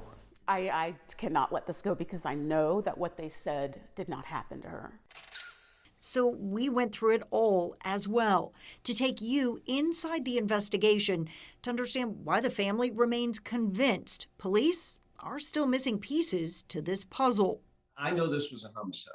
The problem is I can't pin it on anybody because I don't have a badge and I don't have a gun. We also got access to something that is not in the GBI's report. For the first time, the family is making their independent autopsy public. In it, Dr. Adele Shaker says the dislocated wrist mentioned in the GBI's report is actually a compound fracture. And the fracture in her spine isn't a fracture at all. And to him, what is most important is what the GBI's medical examiner did not find. There is no evidence of any significant injuries to the skull bones. In Dr. Shaker's report, he says the lack of broken bones in TAMLA's skull make him skeptical that she died falling from the second story of a building. Now, at first, deputies on the scene seemed to agree. They showed us the mulch and the rocks in the mulch and showed where, oh, she tripped and fell over this little garden border. From the homeowner to the detectives, there are statements pushing back against the idea Tamla fell from the porch. If you went to brace yourself with your left hand, there ain't nothing there to brace yourself with, and you spin, you know what I'm saying? And even more unusual, how the homeowner and her boyfriend found Tamla's arms. It's the weirdest thing. She was face down, but like her arms were down, like she just face planted is the best way I can describe it. So her arms were like by her side? Yeah, they were by her side, palms up. It's a question we heard several times in the investigation because when you look at the scene photos, Tamla's left arm is actually off to the side, bent, her fingers curled under. Did you ever touch her arm? No. Okay. Did you see anybody touch her? No. Other than you? No. To this day, police can't explain the discrepancies, at least not in a way that makes sense to the family. They say despite the yellow crime scene tape, Tamla's death was never treated like a crime. Maybe she fell off the balcony, but she's stiff. Okay, is she breathing? I don't know if she's face down. Forsyth County deputies called everyone that attended the sleepover back to the house for questioning. But it wasn't until the GBI got involved 2 years later that police searched for evidence on their phones. By that time, 2 people had new ones, and text messages and pictures from other phones were gone. But like an ambulance didn't come. We just saw her come out in a body bag. No one tried to roll Tamla over to render CPR, not even police, who called off EMS. There was no effort whatsoever done to try to save this woman's life. The only one we know who touched Tamla's body was the homeowner's boyfriend. He declared her dead after touching her leg. I have one deputy that's about to pull into your subdivision. Then the destination is on your right. Tamla's family believes race also played a role. The only black woman at the party in a county with few black people. The lead investigator on the case, Michael Christian, is accused of calling Tamla the porch lady and making derogatory racial remarks during the investigation. I mean, that's horrific. In the racist, bigoted, sarcastic, funny way of this sick son of On top of that, some of the responding officers knew the people at the party. The man on that 911 call was a former probation officer who, at the time, worked in the county's court system. And another woman worked with an officer's wife. I'm sure you're good because her boss is my wife.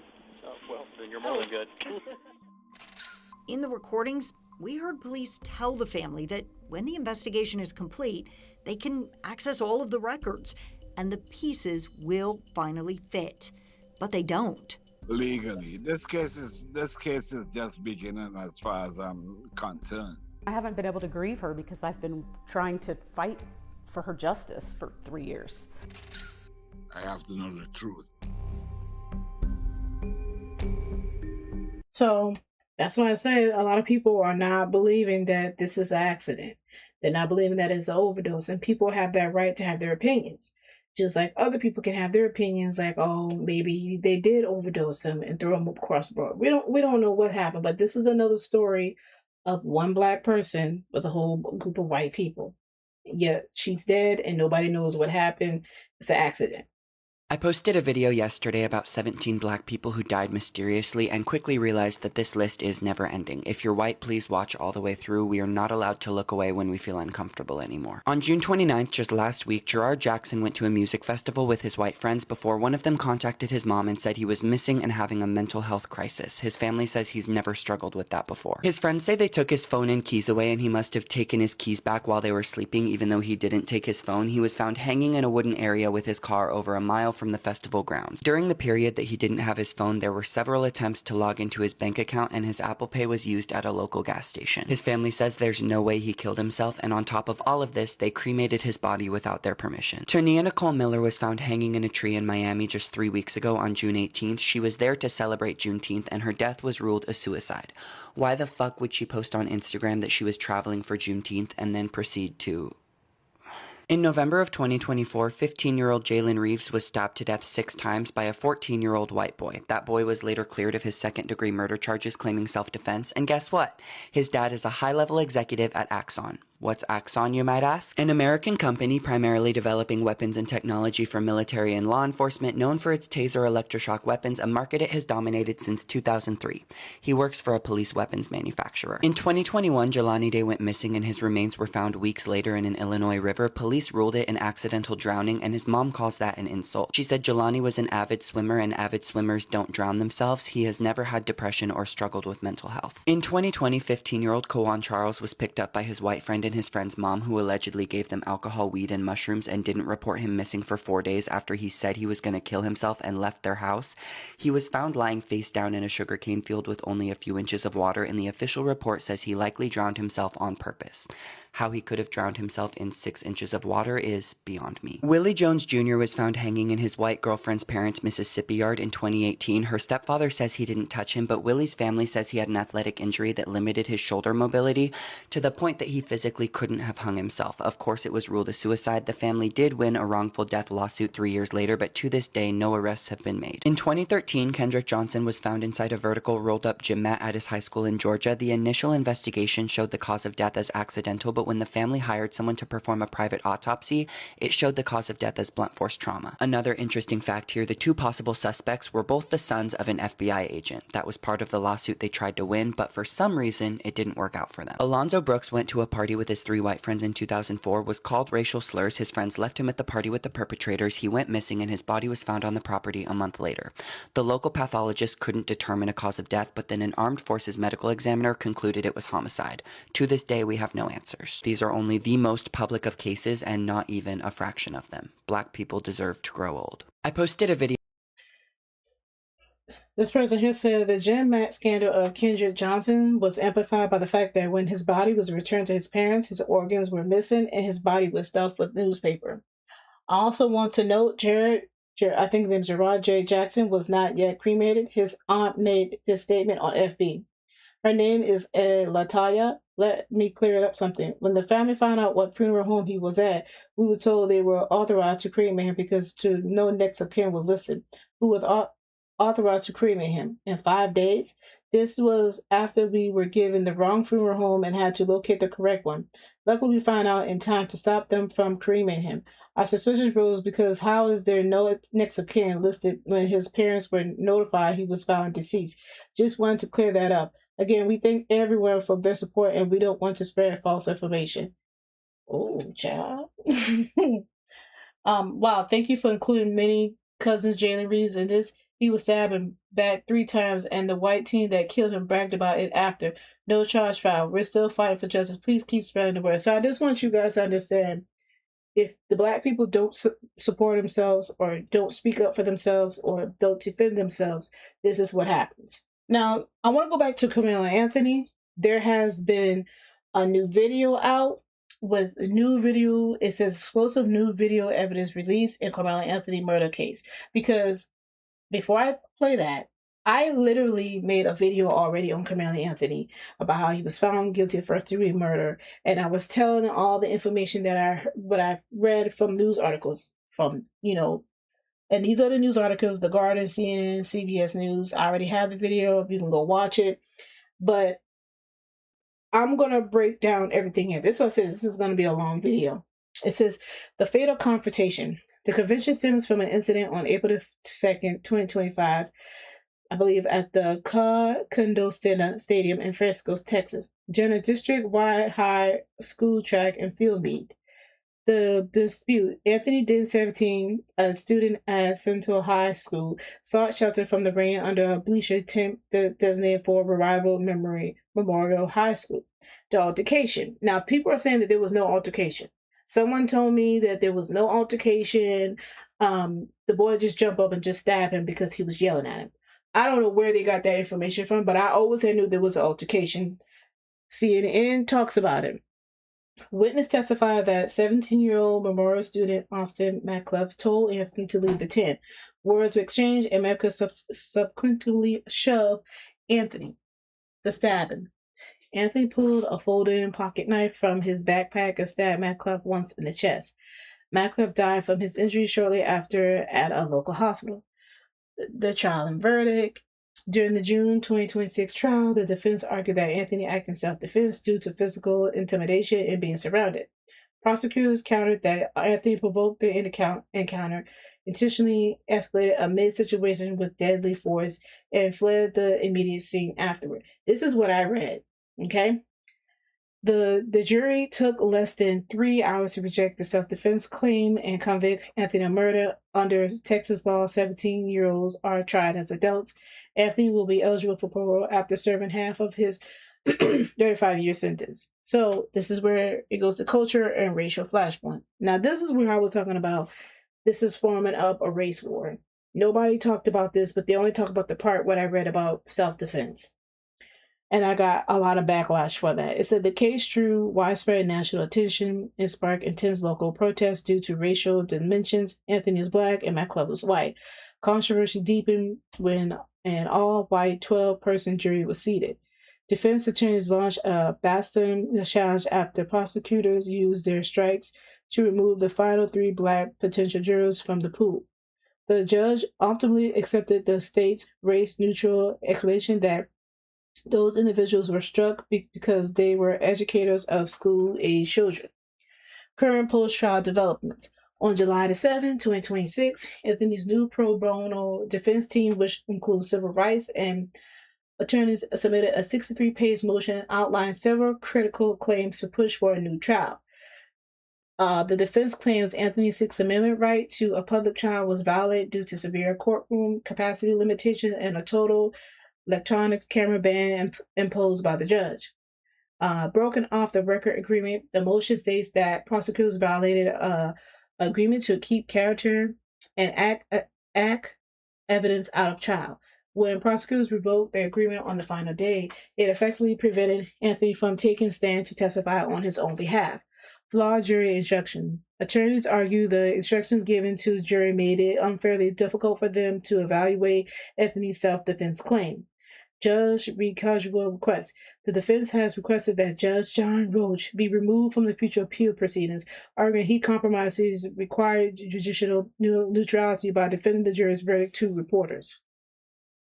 So that has what happened with Karmelo Anthony. You can go look up The Guardian, CNN, CBS. I'll put those links down below so you can guys go see that for yourself. This is really, really long. So this is from Law and Crime Network, but there's new evidence that's coming in. So I'm going to play half of it, and I'm going to put the link down below so you guys can go see for yourself as well. First County 911, what is the location of the emergency? We're at Kuykendall Stadium. My friend just got stabbed. Now, for the first time, we're seeing the footage that helped convince jurors Karmelo Anthony was guilty of murdering Austin Metcalf. What's your name, man? Karmelo Anthony, K-A-R-M-E-L-O. Shocking new body cam captures Anthony's first words about what he claims happened. He put his hands on me. I told him not to. He put his hands on me. But does the video tell a different story? We have the body cam, the surveillance, and the moments that turned track meet mayhem into a cold-blooded murder. We're on the case presented by Law and Crime. I'm Chris Stewart.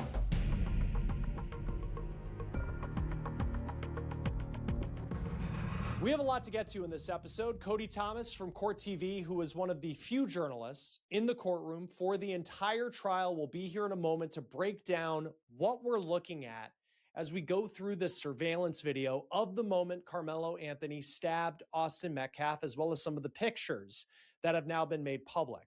One of the challenges in covering this trial was no cameras were allowed.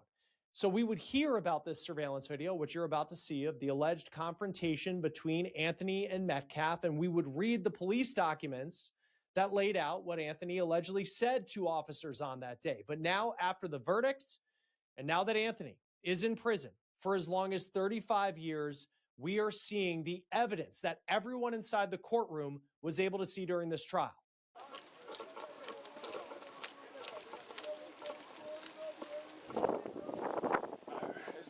Suspect. Okay. I am. No, I'm not. I know how it goes. I'm not alleged. I did. Okay.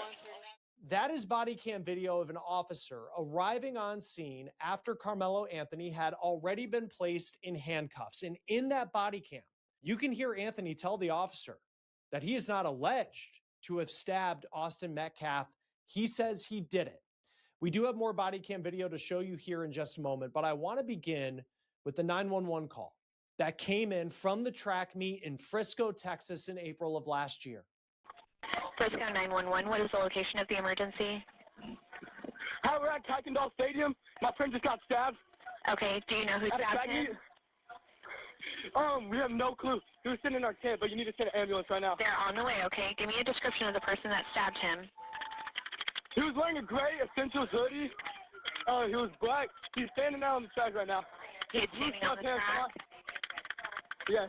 Okay. His blue sweatpants on and John. Okay, what did he stab your friend with? I don't know. My friend's bleeding everywhere. Okay. Where was he stabbed at? The chest. Okay. And do you still see the person that stabbed him, or did he leave? It was Austin. Austin got stabbed in the chest. I'm sorry, what did you say? The person that stabbed him, is he still there? Do you still see him? Coaches detained Karmelo until police arrived, and you hear in that call so much chaos and panic as people are tending to Austin Metcalf. Austin would die from a stab wound to the chest, and at trial, the medical examiner said there was no way that Austin could have survived an injury that severe. Now, this is a 911 call from a coach who is trying to save Austin's life. We have Army veteran that's trying to keep compression on the wound. Okay. Are you with him now? He is laying here. How old is he? Starting to go unconscious. How old is he? High school age, so maybe 15, 16, 17. Okay. Is he awake? No, he's going unconscious. Okay. Is he breathing? Not right now. Breathing? No, he's not. He's not breathing at all? No. Okay. Where was he stabbed at? In his chest. There was a moment as we go through these 911 calls where coaches thought that Austin started breathing again and that there was this sign of hope that he could survive. But the Army veteran who was tending to Austin, he was also a coach, he testified at trial. He told jurors that he knew that Austin was gone. And I want you to listen just to the background of this call here as coaches are doing chest compressions on Austin Metcalf. Listen to the chaos. Freaking out, and they were just trying to contain him. Okay. Give me a breath, Austin. Give me a breath, Austin. Give me a breath, Austin. You're doing good. I hear you. Let me know when they're with you, okay? Like I said, I'm not just going to until they're with you. Let me know if he stops breathing, okay? Okay. Come on, Austin. Come on, Austin. Come on, baby. Come on, you got this. You got this. Come on. Okay, we got the suspect, okay? So you guys just focus on him, okay? Okay, thank you. Come on, come on. Every once in a while there's a breath that he's here. Come on, come on, come on. I'm going to keep you with me, okay, until they're with you. Is he breathing still? He's trying, yeah. We're doing compressions and giving him mouth-to-mouth. Okay. Austin died at that track. I want to show you now the body cam video of when officers detained Karmelo Anthony, and I want you to listen to what Karmelo says and how his tone changes as he perhaps realizes what he just did. Hold on. And I'm just protecting myself. If somebody is treating the victim, they need to be over there. Under a memorial pen. Don't reach for anything, all right, man? Stop right there for me. Dispatch 443, I got the suspects, and they're currently treating the victim. Again, he's on the north end of the stadium.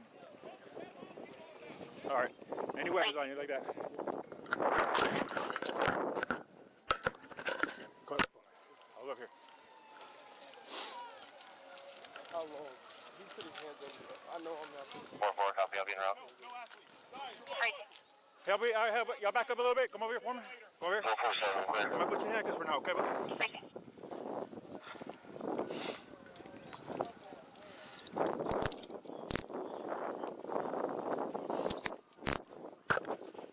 Dispatch 443. Everybody can slow down.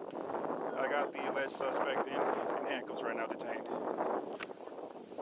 Everyone else can slow down. Suspects detained in handcuffs. Hold on. You can open up the channel, and medics are clear to come in. Have them come to the north east entrance. That's gonna be a gate that's wide open there, and then you come to the victim from there.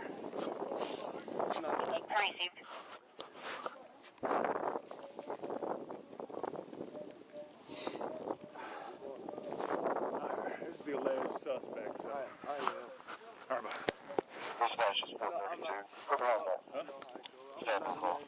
Okay. We'll figure that in. So nothing on your person at all? No, nothing? No, sir. Mind if I reach in your pockets and stuff and all that? Nothing gonna stab me? No, sir. Okay. I'm gonna be out with my phone.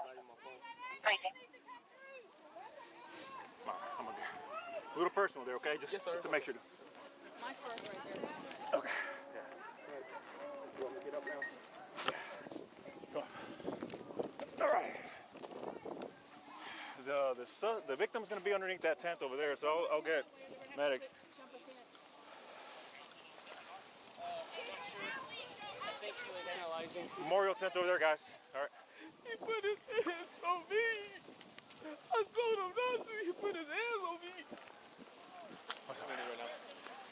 Victim is over here on the north end. They got staff standing to him right now. This is the alleged suspect. All right. Already? No. Already searched him. Got nothing on him. I don't know what happened. 423. Checkers everything about CPR progress for a little bit. Freezing. You sure that's the wrong thing? Freezing.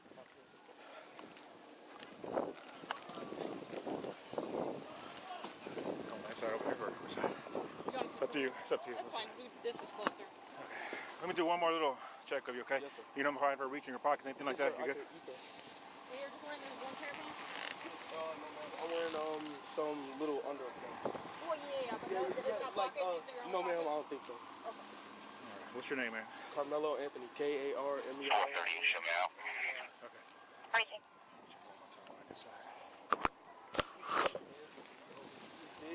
Have a seat here real quick, man. Watch your head.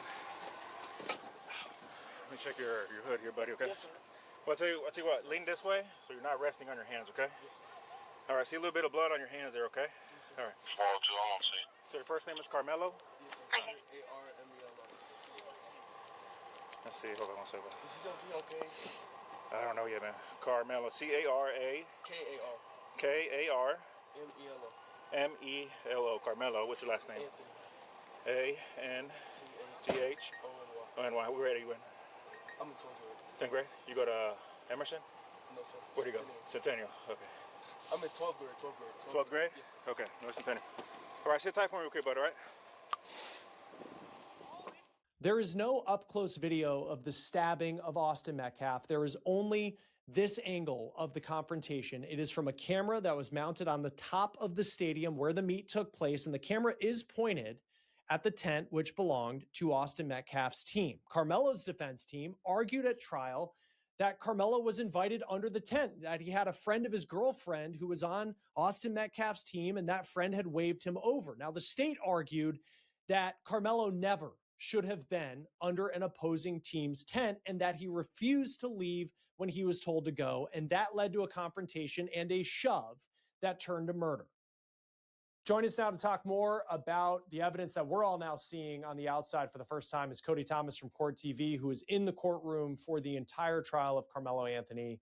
So here's the surveillance video, and you described it as like in you know, I don't know directly the words, but it's like you can't really take a lot away from it because like you see the moment, you see some sort of scuffling, perhaps the shove inside of the tent, but to your point, I mean, it is just, it's not a lot when it comes to maybe what people were hoping.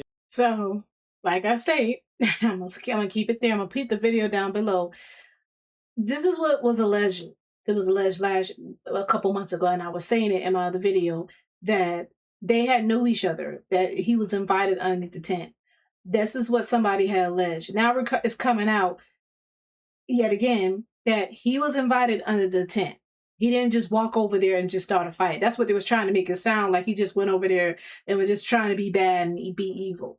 No, he was invited underneath the tent. Metcalf came over and told him to leave, and they started having an altercation, and he pulled out the knife, which I think that is a little extreme, but he was defending himself. Now, I want to say something. Is there a stand your ground law in Texas? Yes.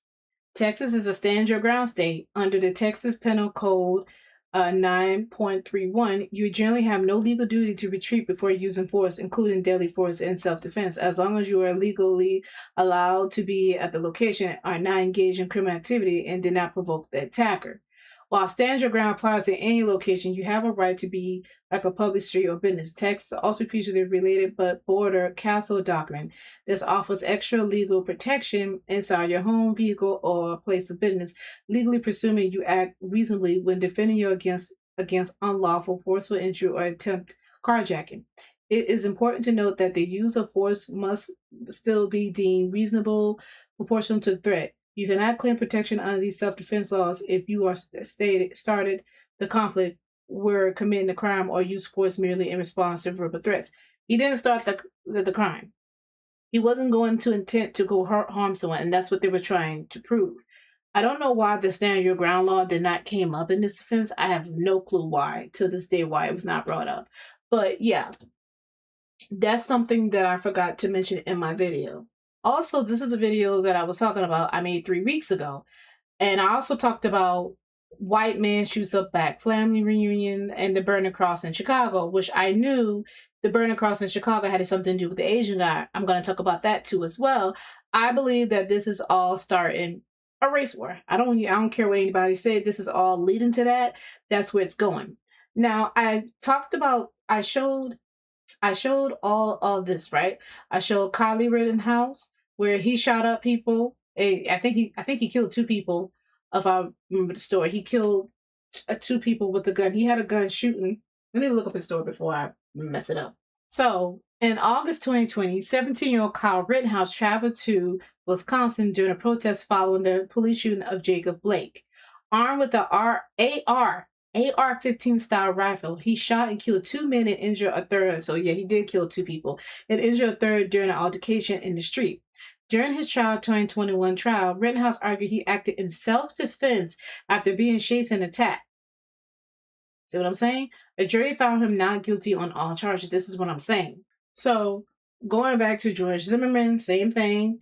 He was standing his ground, right? Okay, Derek Chauvin is a policeman. He felt like he was holding a criminal. He was holding a criminal down, right? With his knee, right? To his neck, right? George Floyd. Then you have Rick Chow. I already talked about Rick Chow, okay? All these people were doing things in defense and protection, right? But not Karmelo Anthony. So, in my video, I talked about all this, right? You got people over here saying, I'm not going to lie. The video of the agent of chaos make me think if I use the behavior of the people supporting Karmelo Anthony as an indicator of their ability to think rationally and logically, how much weight should I give to their opinions or conclusions about the case? Because some of the behavior I've seen appears emotionally driven rather than grounded in reason. And somebody says, don't you think the media has initiated this kind of behavior? So what I did was, I didn't even reply back to them, because I saw where they were going at with this, and this is why I state what I state. Where does the stand your ground law come in? Nobody's talking about that. Also, in the comments, let me go to my video. In the comments, I restricted the comments because it was getting crazy. I have that power. Thank you, YouTube, for giving me that power. I restricted the comments. Down here, it says, okay, I talked about the burning cross, the shooting at the black families. I even gave my thoughts about race war. So these are my timestamps. I even said at the beginning, nobody talked about that. Nobody cared about it. Nobody talked about it. And then the one dude, yet again, he deleted his comment. I don't know why, but somebody deleted the comment. This is what they do when they get mad. Once I came back and said the comments clearly prove what I said in the video is right. People enjoy seeing different races of people fighting each other. I also noticed no one commented on the white man shooting of the black family reunion. Also, some of you walked around the word race war. This is very sad, to be honest. Y'all enjoy seeing people screaming and yelling. Also, I didn't delete some of the comments. Like I said, I restricted it. Some of the people down here already deleted their comment. Let me see if I can go find it. So yet again, I'm looking for that comment where the guy made a paragraph. It's gone. So these 2 people here left their comments. So the other guy gone after I made the second comment. So it clearly lets me see that I was right. So I want you guys to see how these people move. on social media. They want you to come and argue and fuss and fight with them. But then when you come back and say that, well, clearly you're making my point, and I clearly said be respectful in the comments, these people start deleting their comments. So I said, you know what? I'll just restrict it. I'll help you out. I'll help you out with it. So now we're going to talk about the man who burned the cross. We all know what the cross means. The cross means the KKK. We already knows what the cross means, but the burning of the cross. But I'll go ahead and read it for you guys again. The history symbol originally set in the cross ablaze was a 14th century Scottish custom called a fairy cross in Scotland. How the tribe used the burning cross as a military signal to men to war. Okay, but later on, the symbol was adopted in the United States in the early 20th century by the revived Ku Klux Klan, inspired the 1915 film The Birth of a Nation, which falsely glorified the Klan. Modern KKK members began burning crosses during rallies, intentions, and campaigns of terror. So I just want to let you know, the burning of the cross, it came from a Scottish custom, which was for the war terms. And then later on, the Ku Klux Klan, they took it for, racial tension and stuff like that. So they took it and turn it around for something horribly, drastically negative. Because of long history of being used to warn, intimidate, and threaten minorities with violence, the burning of the cross is widely recognized as a severe hate crime in the United States. In fact, the Supreme Court ruled that cross burning can be treated as a criminal act if it's done with the intent to intimidate. Let's go play this video for you guys. And some of y'all family members, especially the Asian people, y'all need to educate y'all children on this, because he said that he did it for a different reason. Startling and offensive scene in Grant Park last Tuesday. A burning cross, a symbol for centuries that has represented racism and hatred. For just about a week now, Chicago police and the FBI have been trying to identify a man who is suspected of setting up this cross and torching it. Well, tonight, the NBC Chicago investigative team has now ID'd a 21-year-old college senior who says he is the person in this photo and describes why he did it. To our investigative reporter Chuck Gowdy, who has interviewed the man behind the burning cross and tonight has this exclusive story. Until right now, the young shirtless man running from a burning cross in Grant Park was a nameless person of interest in a Chicago police arson investigation and subject of a possible FBI hate crime case. NBC5 Investigates has now interviewed the man who admits burning the cross. University of Illinois Chicago senior Merlin Liu says he knew the implications of a burning cross and had placed a MAGA hat atop the cross, explaining his motivation was to protest Trump administration injustice, not something racist. How did you land on a burning cross? It came up to my head one day. I wanted to find something that I could do by myself, like no organization, no friends, no. I did know about this historical relevance beforehand, but I didn't know the severity, how racially motivated it may seem from what I did. Because my protest has nothing to do with race, nothing to do with gender. Should you have done it some other way? Yeah, probably. Merlin Liu is a 21-year-old Naperville native. And Liu rips this forehand shot. That's him playing tennis at Neuqua Valley High School, where he was graduated in 2022. Last week, Liu sent this scripted video to NBC, claiming responsibility for the cross burning, but saying he had no affiliation with the Ku Klux Klan, apologizing to those who were offended. In the video, he also criticized President Trump. I don't want to wait till his term ends. I don't want to wait until he may or may not get impeached. I want him gone right now. On that video, are you threatening him? No. You say that you think that he should be brought to an end. I said he deserves to stand trial to the American people. Some paraphrase, I guess. But I think you use the word end. That's what I mean by end. I mean, by end, I don't mean like a civil war, if that is the imagery that you're trying to imagine. Liu says he built this cross after carrying wooden slats from his near West Side apartment to Grant Park last Tuesday afternoon. He showed the red ball cap that he put on the top beam and used lighter fluid and toilet paper to get it all going. I put a red hat to signify the MAGA hat, the Make America Great Again hat. So that was Yeah, that's what I tied on top. But that's not visible in the one video that was taken by a motorist. Lou says he was protesting what he calls MAGA Christian nationalist supporters and the Trump administration ruling class. He's just scamming people. We're just scamming out of money, right? And I think that's a great reflection of how this country works right now, where money controls everything. Money has power over healthcare. Money has power over transportation. Chicago police and the FBI have been trying to identify him ever since, putting out this flyer with pictures of him running away, CPD labeling it an arson. Are you surprised nobody's identified you to this point and a little bit called them? A little bit, but to me that's not that important. Right. I don't really, like, to me this issue is bigger than just myself. Did you make it all the way through almost 4 years at UIC without somebody teaching you that a burning cross is one of the most divisive symbols in America? No, I didn't. I don't really have any, like, I never grew up with religion, never really surrounded myself with people with it. My childhood friends, I remember them going to, like, confirmation and stuff like that, but But no, it's a symbol of the Ku Klux Klan. I mean, that really is where it started. Nobody ever taught you that? No, you never read it in a history book? Nobody... No. I just saw the Wikipedia page with the movie with the, like, I think it's called, like, Under One Nation or something like that. The Birth of a Nation is a famous 1915 silent film that romanticized the KKK and showed a cross burning. Was it a hate crime? No, for sure not. In no way possible was that a hate crime. I do understand why it was interpreted that way, and I apologize for that, but no, the intent was not there. The FBI and Chicago police will determine that and what charges may be filed against the man who admits the cross burning. Authorities have not reported anything new in this case. Lou says his parents are encouraging him to surrender and that they offered to provide an attorney, but he said no. He told me he's thinking of turning himself in, something he won't have to worry about if police arrive first. Back. This is the most stupid thing I've ever heard in my whole entire life. The fact that I even showed the pictures of the man being seen. I even showed the pictures of the man being seen in the video, in my old video.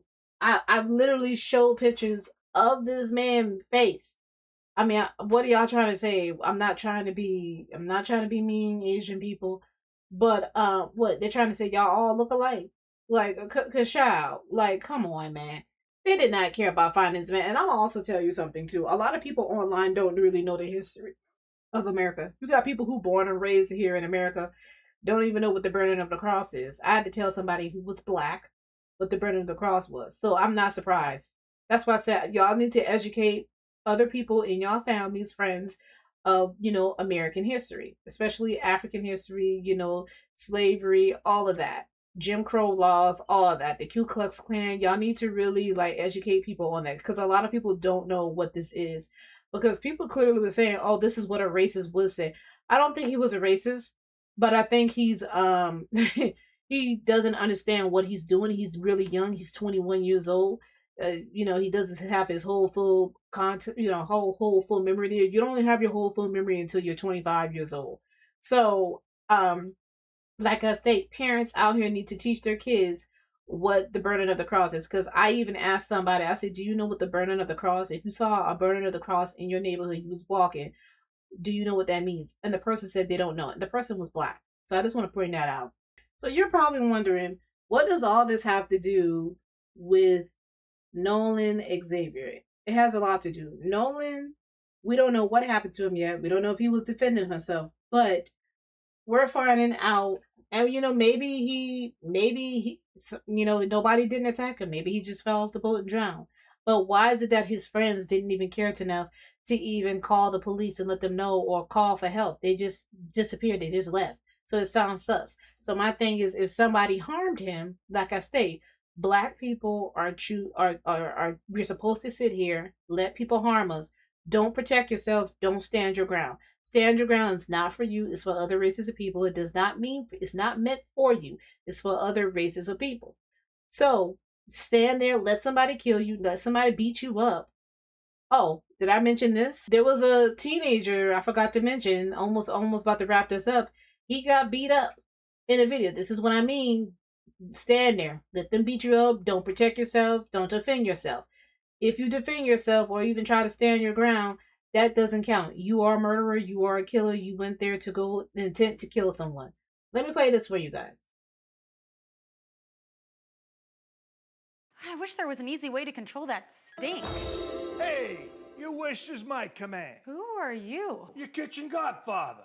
I'm here to help whack the mold, viruses, and bacteria building up in your disposal with my antimicrobial LED light. Bada bing. First with some more news out of Lenoir County, but I do want to warn you that what you are about to see and hear might be disturbing. Deputies in Lenoir County say they're investigating the brutal assaults of a teenager that has gone viral on social media.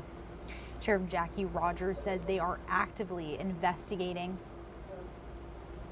what happened and ask anyone with information on the video to contact the sheriff's office. The teen who was attacked is black, according to a family member who spoke to WITN. His attackers were white, according to the video. The attack happened outside of Grifton in Lenoir County. There are 3 different clips. Now, in the first one, the group is around a bonfire and what appears to be at least 1 liquor bottle is seen. A girl with long, dark hair sucker punched the victim, and another follows the victim and takes him down to the ground. A second video shows the teen in a chokehold on the ground for a length of time as others hit him, and a camera phone is put in front of his face. He's eventually released and is holding his face before trying to stand. A third video shows the victim in a chokehold by a different teen who eventually lets go as a girl repeatedly tells him to release the victim. The victim appears stunned and unresponsive on the ground after being released. The family member says the teen lost several teeth and was bruised up in the attack. They say the video was posted in a group chat that the victim was a member of. The victim has left the area with everything. The victim has left the area with everything that is going on, said the family member. My point exactly. You can't defend yourself. You have to sit there and let these people beat you up. Don't defend yourself. Don't pull out a weapon. When they come all crowd around you, let them do whatever they want to do you, and then you just walk away. That's what they were trying to tell you about Karmelo Anthony. He should have never put his hands, he should never pull out a weapon. But why is everybody crowding around him, getting ready to attack? But you're hearing that there was already an altercation, but they're saying there wasn't an altercation. So what was it? So that's going to be real interesting with that appeal. Like I say, can't protect yourself. Just sit there and let people push you around, beat you up. Don't do anything. Go out with these people on an island. You know, go to a beach with them, as you see here where I'm pointing at. Go to a beach with them. You fell off a raft. Nobody cares. They don't care what happened with you. Don't speak up. Don't talk. Don't say nothing. Be a dummy. Don't say anything. That's literally what I'm keep hearing. And that's why I kind of heard when I was in. That's why I want you guys to see my old comments. But from the other video that I made about Karmelo Anthony, this is how they want us to be. I don't care who you are. If you are in any situation, you have the right to defend yourself. You don't need to go somewhere where you feel like you're going to be harmed. Think twice before you go anywhere with anybody. Think twice before you go anywhere with anybody. Should I go with these group of people? I'm just saying. You don't need to go hang with everybody. So, this is really sad. I want to wait a little bit longer for the autopsy. But, yeah. Let me know what you think down below of this video in the comment area. But as for now, see y'all later. Peace.